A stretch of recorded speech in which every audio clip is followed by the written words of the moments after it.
She is one of Terre Haute's most famous citizens, a woman who is living proof of the triumph of the human spirit. It's all the more amazing when you consider what Eva Kor has endured in her lifetime. Eva is part of a generation that is fading away, but she's determined that the memories and the proof of what happened to her will not fade. Just a few weeks ago, she led more than 4 Terre Haute residents and photojournalist Micah Brown and me to Poland for Auschwitz Revisited. And we warn you, some of this video is graphic.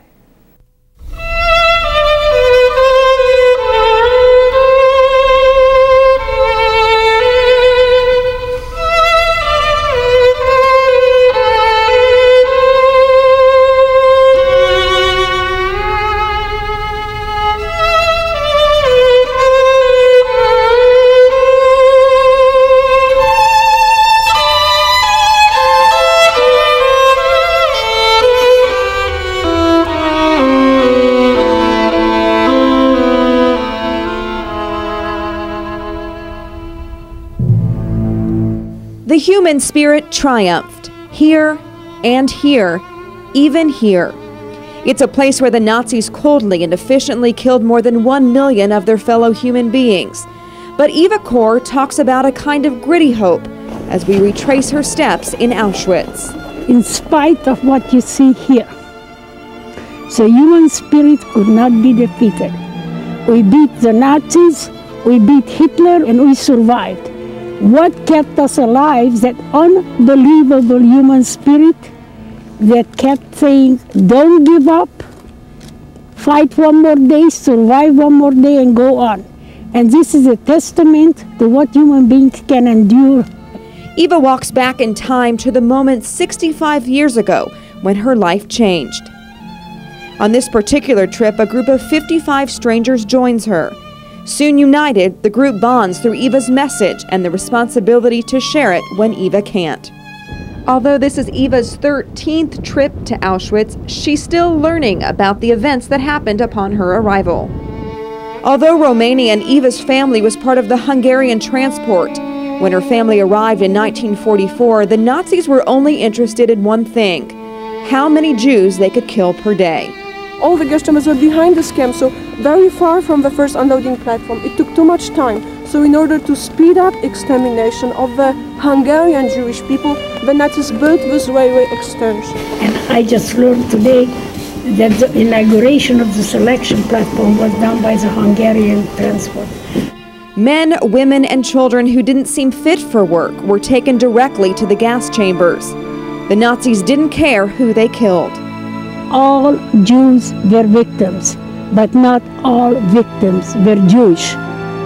They used gypsies, they used physically and mentally handicapped people, Jehovah's Witnesses, homosexuals, and anybody who dared stand up to Hitler. Eva rarely shows emotion, but she can't ignore the memories. They replay in her head when she comes back to the selection platform. The concrete slab is immediately inside the gates. This is where I always remember seeing my parents for the very last time, and my sisters, and everything changed. In 30 minutes, we no longer had a family. Growing up on a farm in Transylvania, Romania, Eva lived a normal childhood. She and her twin sister Miriam followed 2 older sisters, Edith and Elyse. Life as she knew it ended in 1944. Eva and her family were crammed inside cattle cars, only stopping to refuel. 4 days later, the train arrived at Auschwitz. My mother was holding on to Miriam and me in the hope that she could protect us as long as she could hold on to us. Maybe 10 minutes after we stepped onto the platform, and I realized that my father and my 2 older sisters disappeared in the crowd. I never ever saw them, nor do I have any idea of how they died. There is no record of their existence in Auschwitz. Edith, 14, and Elyse, only 12. When Eva arrived at Auschwitz, she was told to go to the left, which meant life, while others were told to go to the right, which meant immediate death in the gas chambers. However, this wasn't true for all people. In fact, it all had to do with what train track you came in on, because if you were on the other side, the opposite would be true.